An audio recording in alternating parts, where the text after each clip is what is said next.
नमस्कार. ITI electrical E study या चॅनलवरती आपले सर्वांचे पुन्हा एकदा हार्दिक स्वागत आहे. आज या ठिकाणी आपण इलेक्ट्रिशियन प्रथम वर्ष मधील अल्टरनेटिंग करंट या प्रकरणामधील पॉलीफेज सिस्टीम याबद्दल थोडक्यात माहिती घेणार आहोत. चला तर मग बघूया पॉलीफेज सिस्टीम.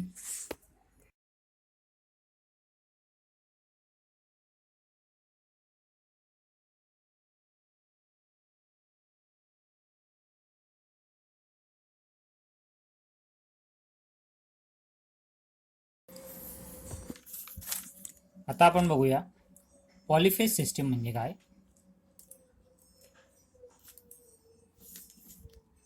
तर कोणत्याही सप्लाय सिस्टीममध्ये ज्यावेळेस एकापेक्षा जास्त फेज वापरलेले असतात, म्हणजे 2 फेज वापरलेले असतील किंवा 3 फेज वापरलेले असतील, तर त्या सिस्टीमला आपण पॉलीफेज सिस्टीम असं म्हणत असतो.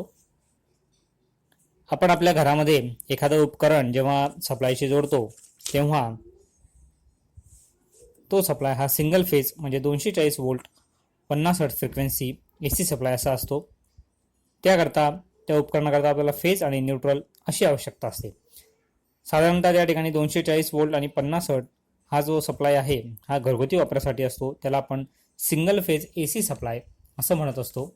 आपल्या घरगुती वापरामध्ये जो सिंगल फेज सप्लाय आहे त्याचं व्होल्टेज हे 240 वोल्ट AC असतं, तर त्याची फ्रिक्वेन्सी ही 50 हर्ट्झ असते. आणि औद्योगिक वापरामध्ये तो सप्लाय जास्त करून वापरला जातो तो 3 फेज सप्लाय असतो. त्याचं जे व्होल्टेज आहे ते कोणत्याही 2 व्होल्टेजमध्ये हे 415 वोल्ट AC आणि त्याची जी फ्रिक्वेन्सी आहे ही फ्रिक्वेन्सी 50 हर्ट्झ अशा पद्धतीची असते. म्हणून ज्या सिस्टीममध्ये 2 किंवा 2 पेक्षा जास्त फेज वापरलेले असतील त्या सिस्टीमला आपण पॉलीफेज सिस्टीम असं म्हणत असतो. आता आपण बघूया की जो 3 फेज सप्लाय आहे त्या 3 फेज सप्लायचे फायदे कोणकोणते आहेत. तर जो 3 फेज सप्लाय आहे त्या 3 फेज सप्लायचे सिंगल फेजच्या मानाने फायदे कोणकोणते बघू आपण. तर जो 3 फेज सप्लाय आहे त्या 3 फेज सप्लायचं सिंगल फेजच्या मानाने आपल्याला जनरेशन, ट्रान्समिशन आणि डिस्ट्रीब्युशन म्हणजे विजेची निर्मिती, विजेचं वहन आणि विजेचं वितरण हे सिंगल फेजपेक्षा 3 फेजचं जास्त स्वस्त आणि कार्यक्षम असतं. त्याचबरोबर ज्या 3 फेजवरील मोटर आहेत त्या 3 फेजवरच्या मोटर या सेल्फ स्टार्ट असतात, परंतु ज्या सिंगल फेज सप्लायच्या मोटर आहेत त्या मात्र सेल्फ स्टार्ट नसतात. ज्या 3 फेज सप्लायवरती चालणाऱ्या ज्या मोटर्स आहेत त्या मोटरचा टॉर्क, पॉवर फॅक्टर आणि कार्यक्षमता ही अतिशय चांगली असते. सिंगल फेज मोटरच्या मानाने 3 फेज सप्लायच्या ज्या मोटर्स आहेत त्यांचा टॉर्क चांगला असतो, त्यांचा पॉवर फॅक्टर चांगला असतो आणि त्यांची कार्यक्षमता देखील ही चांगली असते. 3 फेजच्या ज्या मोटर आहेत त्या 3 फेजच्या मोटर सिंगल फेजपेक्षा जास्त एचपीच्या आपल्याला बनवता येतात. सिंगल फेजच्या मोटर जास्त एचपीच्या आपल्याला बनवता येत नाही, हा देखील एक फायदा आहे. त्याचबरोबर ज्या 3 फेज सप्लायच्या मोटर आहेत त्या 3 फेज सप्लायच्या मोटरमध्ये फिरते चुंबकीय क्षेत्र म्हणजेच रोटेटिंग मॅग्नेटिक फील्ड हे तयार होत असल्याने त्यांना स्टार्ट करणं हे सोपं असतं. आणि याच्याच मानाने ज्या सिंगल फेज मोटर आहेत त्या सिंगल फेज मोटरमध्ये त्या ठिकाणी फक्त बदलते चुंबकीय क्षेत्र असतं, फिरते चुंबकीय क्षेत्र नसतं, त्यामुळे त्या सेल्फ स्टार्ट नसतात. त्यांना स्टार्ट करणं हे 3 फेजच्या मानाने कठीण असतं. त्याचबरोबर सारख्याच क्षमतेच्या ज्या 3 फेजच्या मोटर आहेत त्या सिंगल फेजच्या मानाने जागा कमी वापतात, त्याचबरोबर करंट देखील कमी घेतात, वजनाने देखील हलक्या असतात आणि किमतीने देखील या स्वस्त असतात. अशा पद्धतीचे हे 3 फेज सप्लायचे फायदे आहेत. आता आपण बघूया की जो 3 फेज सप्लाय आहे त्या 3 फेज सप्लायची निर्मिती कशा पद्धतीने होते. जर एखाद्या सारख्याच चुंबकीय क्षेत्रामध्ये आपण 3 कंडक्टर घेतले, जर हे 3 कंडक्टर सारख्या चुंबकीय क्षेत्रामध्ये म्हणजे युनिफॉर्म मॅग्नेटिक फील्डमध्ये 120 अंशामध्ये ठेवले आणि 120 अंशामध्ये ठेवून जर आपण ते फिरवले तर त्यामध्ये फॅरेडेच्या इलेक्ट्रोमॅग्नेटिक इंडक्शनच्या नियमानुसार त्यामध्ये EMF हा निर्माण होतो. जी 3 फेज सप्लाय पद्धत आहे त्या 3 फेज सप्लाय पद्धतीमध्ये म्हणजे जी 3 फेजची वायंडिंग आहे त्या 3 फेजची वायंडिंगच्या टर्मिनलला म्हणजे त्या 3 कंडक्टरला UVW अशी नावे देतात. तर जी सप्लाय लाईन आहे त्या सप्लाय लाईनला L1, L2 आणि L3 अशी नावेही दिली जातात.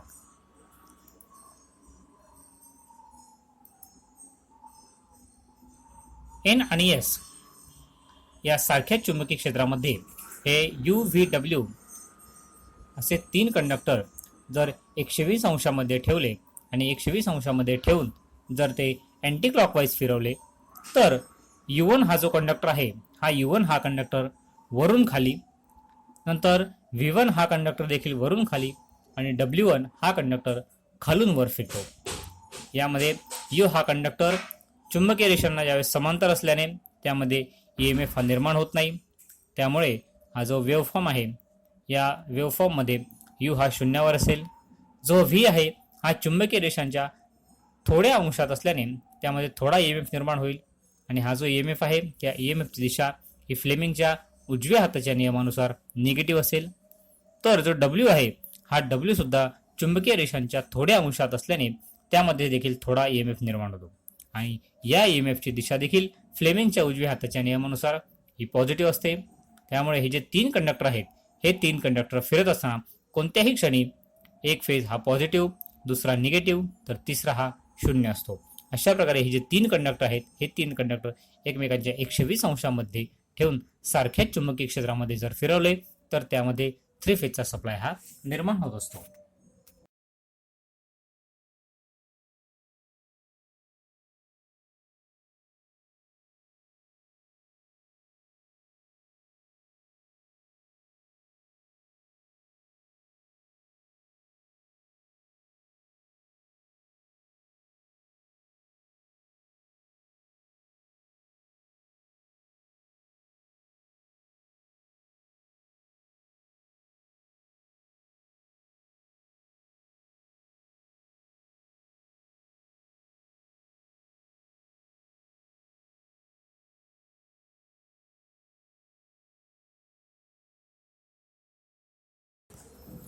आता आपण बघूया की जी पॉलिफेज सिस्टम आहे त्या पॉलिफेज सिस्टम संदर्भातल्या काही व्याख्या.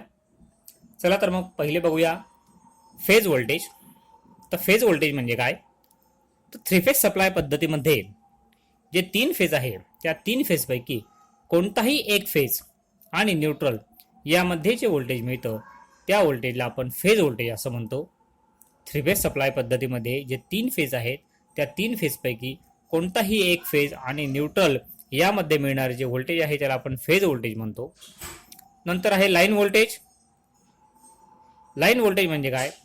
तर 3 फेज सप्लाय पद्धतीमध्ये 3 फेजपैकी कोणत्याही 2 फेजमध्ये मिळणारे जे व्होल्टेज आहे त्याला आपण लाईन व्होल्टेज मध्ये म्हणतो. लाईन व्होल्टेज म्हणजे काय? 3 फेज सप्लाय पद्धतीमध्ये कोणत्याही 3 फेजपैकी कोणत्याही 2 फेजमध्ये मिळणारे जे व्होल्टेज आहे त्याला आपण लाईन व्होल्टेज असं म्हणतो. त्यानंतर आहे फेज करंट. फेज करंट म्हणजे काय? तर 3 फेज सप्लाय पद्धतीमध्ये 3 फेजपैकी कोणत्याही एका फेजमधून वाहणारा जो करंट आहे त्याला आपण फेज करंट म्हणतो.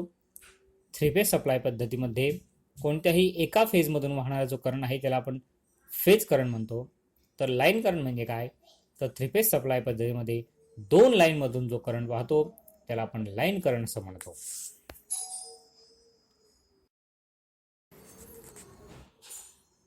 आता बघूया बॅलन्स लोड म्हणजे काय? तर जी 3 फेज सप्लाय पद्धत आहे त्या 3 फेज सप्लाय पद्धतीमध्ये तीनही फेजवर जोडलेला जो लोड आहे त्या जोडलेल्या लोडचा line current, phase current, power आणि पॉवर फॅक्टर हे जर सारखेच असतील तर तो लोड हा बॅलन्स लोड असतो. 3 फेज सप्लाय पद्धतीमध्ये तीनही फेजवर जो काही लोड जोडलेला आहे त्या लोडचा line current, phase current, power आणि पॉवर फॅक्टर हे जर सारखेच असतील तर तो लोड बॅलन्स असतो. आता बघू अनबॅलन्स लोड. 3 फेज सप्लाय पद्धतीमध्ये तीनही फेजवर जे लोड जोडलेले आहेत त्यांचा line current, phase current, power आणि पॉवर फॅक्टर हे जर वेगवेगळे असतील तर तो मात्र अनबॅलन्स लोड असतो. नंतर फेज पॉवर म्हणजे काय? तीनही फेजपैकी 3 फेज सप्लाय पद्धतीमधली तिन्ही फेजपैकी कोणताही एक फेज आणि न्यूट्रल यामध्ये जी मोजलेली पॉवर आहे त्याला आपण फेज पॉवर म्हणतो. ती फेज पॉवर आपण व्होल्टेज गुणले करंट गुणले कॉस थिटा या सूत्राने काढतो. तर सर्किटची जी एकूण पॉवर आहे, एकूण पॉवर म्हणजे काय?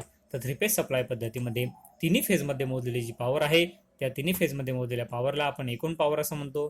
ती जी पॉवर आहे ती √3 गुणिले आय गुणिले कॉस थिटा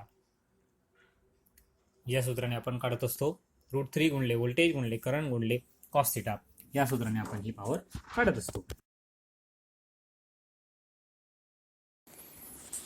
आज या ठिकाणी आपण AC सप्लायमधील जो पॉवर फॅक्टर आहे त्या पॉवर फॅक्टरचे प्रकार, सर्किटमधील पॉवर फॅक्टरचे महत्त्व, पॉवर फॅक्टरचे ग्राहकाला होणारे तोटे, सप्लाय कंपनीला होणारे तोटे, त्याचबरोबर उच्च आणि कमी पॉवर फॅक्टरचे फायदे, कारणं आणि पॉवर फॅक्टर सुधारण्याच्या पद्धती कोणकोणत्या त्याबद्दल माहिती घेतली.